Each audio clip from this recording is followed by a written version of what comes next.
दावेदारी ठोकूंगा।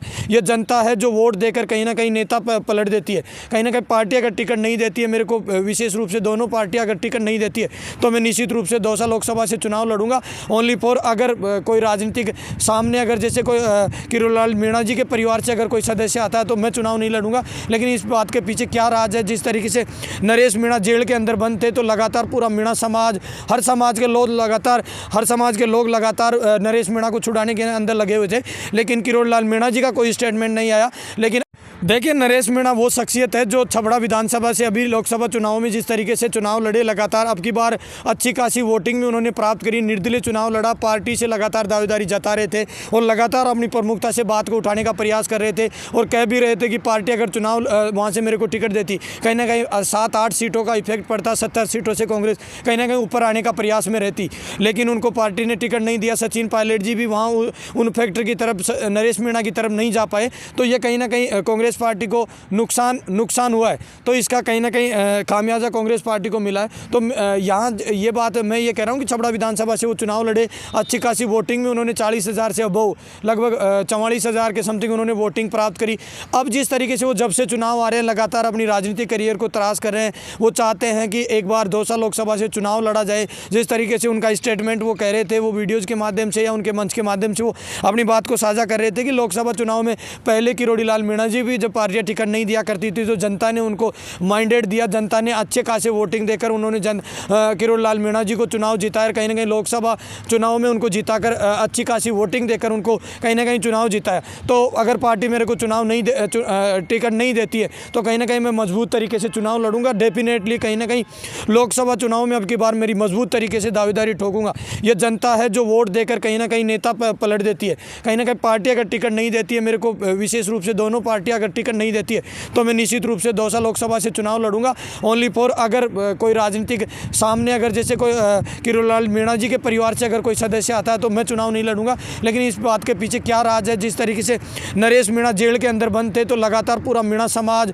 हर समाज के लोग लगातार नरेश मीणा को छुड़ाने के अंदर लगे हुए थे, लेकिन किरोड़लाल मीणा जी का कोई स्टेटमेंट नहीं आया। लेकिन अब अगर देख के लगातार 2-4 दिन से वीडियो सुर्खियों में है कि वो नरेश मीणा लगातार किरोड़ीलाल मीणा को मार्गदर्शन करके किरोड़ीलाल मीणा जी को लेकर बात करें। अब इस बात में कितनी पावर है, कितनी शख्सियत है, ये तो नरेश मीणा ही बता पाएंगे जिस तरीके से। लेकिन किरोड़ीलाल मीणा जी नरेश मीणा का साथ नहीं दे पाए, तो कहीं ना कहीं ये बात अब फैक्टर देखने को मिलेगी कि नरेश मीणा अब किरोड़ीलाल मीणा जी का खुलकर क्यों ओपन में अपनी बात को प्रमुखता से अपना पावरफुल आदमी क्यों मान रहे।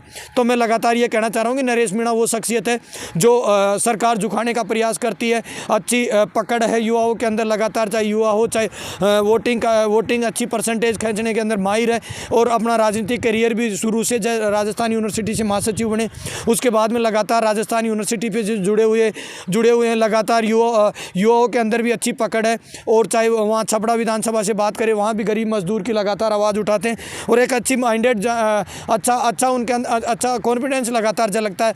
लगातार उनकी बातों को जिस तरीके से वो मंच के माध्यम से साझा करते हैं, लगातार अपनी बातों को बताते हैं, बढ़िया पकड़ मजबूत तरीके से अपनी बातों को प्रखरता से गरीब मजदूर की आवाज़ को उठाने का प्रयास करते हैं। तो मैं ये आज का जो वीडियो बनाने का जो टारगेट था विशेष रूप से नरेश मीणा को लेकर, दौसा लोकसभा चुनाव को लेकर बातचीत करने का टारगेट था। क्या दौसा लोकसभा चुनाव नरेश मीणा को कांग्रेस पार्टी टिकट देगी, और टिकट नहीं देगी तो नरेश मीणा लगातार कह रहे हैं अपने स्टेटमेंट के माध्यम से चुनाव लड़ेंगे, प्रमुखता से चुनाव लड़ेंगे, चाहे हार जीत। जैसे छबड़ा विधानसभा से चुनाव हारे, लेकिन अब जिस तरीके से वो जनता को समझाने के प्रयास के अंदर लगे हुए हैं कि क्या गरीब अगर कोई किसान के नेता, क्या मैं 20 साल से मेरा राजनीतिक करियर में क्या कहीं से चुनाव नहीं लड़ सकता, क्या पार्टियां मेरे को टिकट नहीं देगी तो क्या मैं चुनाव ही नहीं लड़ सकता। इस बात को जिस तरीके से लगातार वो अपने समाज के माध्यम से या अपने वहाँ के वोटर्स के माध्यम से वो कहने का प्रयास में लगातार लगे हुए।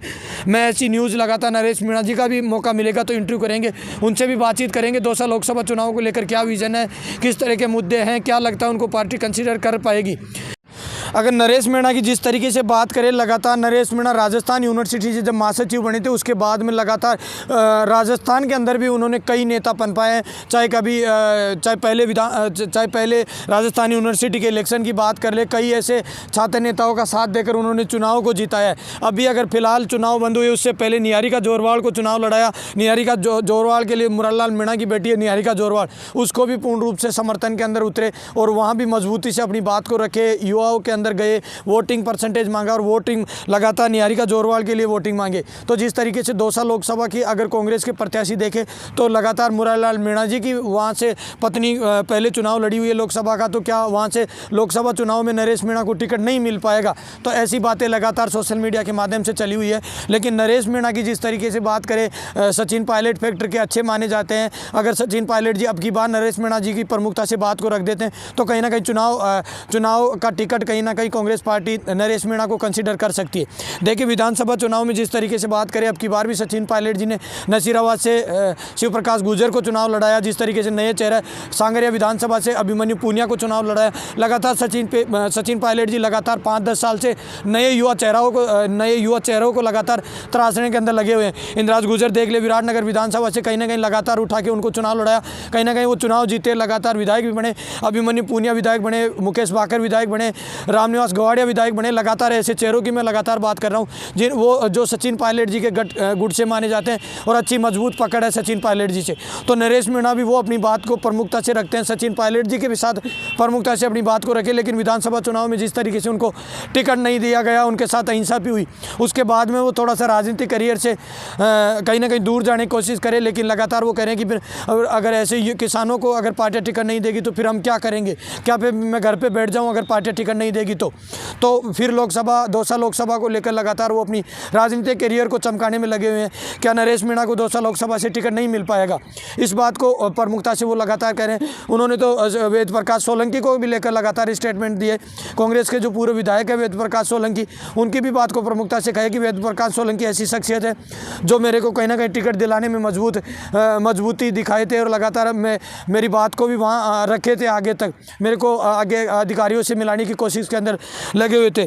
तो वो नरेश मीणा की बात कर रहा हूँ, जो नरेश मीणा युवाओं के अंदर चर्चित है, युवाओं के अंदर अपनी बात को प्रमुखता से रखते हैं। नरेश मीणा कई बार अन्यायी और कई बार ऐसे मामलों के अंदर चाहे जेल उन्होंने काटा हो, लेकिन प्रमुखता से अपनी बात को रखते हैं, अपनी बात के अंदर दम रखते हैं, जोश रखते हैं, अपनी खुद की पावर रखते हैं और कभी स्वाभिमान को गिराने की बात नहीं करते। लगातार चाहे उनको जेल कर दी जाए, चाहे कुछ भी कर दिया जाए, लेकिन वो अपनी बात को निश्चित रूप से उठाने का प्रयास करते हैं। चाहे मुद्दा कोई का हो, चाहे किसान की बिजली का मुद्दा हो, चाहे लाइट का, चाहे एनीवन किसी का मुद्दा हो, किसान की एनीवन कोई भी समस्या मुद्दा हो, चाहे लगातार अपनी बात को प्रमुखता से उठाने का प्रयास करें।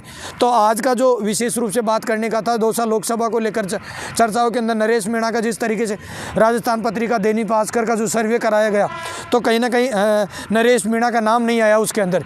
तो उसके बाद में नरेश मीणा की धड़कनें बढ़ी गई। तो नरेश मीणा ने वो स्टेटमेंट दिया, क्या मैं दौसा लोकसभा का प्रत्याशी नहीं हो सकता कांग्रेस पार्टी का? तो नहीं हो सकता, तो उसको लेकर लगातार स्टेटमेंट दिए। वो वीडियो भी लगातार सुर्खियों के अंदर पड़ा हुआ है, लगातार उनकी फैन फॉलोइंग बढ़ी हुई है। तो क्या दौसा लोकसभा की जनता नरेश मीणा को अगर टिकट नहीं मिलता तो निर्दलीय चुनाव लड़ते हैं तो क्या वोटिंग नहीं कर पाएगी? इनको लेकर लगातार मैं बात करने की आज का जो विशेष रूप से बताने का टारगेट है, नरेश मीणा को टिकट मिले या नहीं मिले, इसको लेकर दौसा लोकसभा के जनता क्या कहना चाहती है, आप जिस तरीके से कमेंट करके बताएं। हम नरेश मीणा जी से भी बात करेंगे कि क्या उनकी क्या लक्ष्य है, क्या है दौसा लोकसभा को लेकर, किस तरीके की राजनीति करना चाहते हैं, इसको लेकर मैं आपसे उनसे रूबरू कराने की कोशिश करूँगा। आप मेरे साथ देख रहे हैं तेज मीडिया ग्रुप और मैं हूँ तेजपाल। जय हिंद, जय भारत।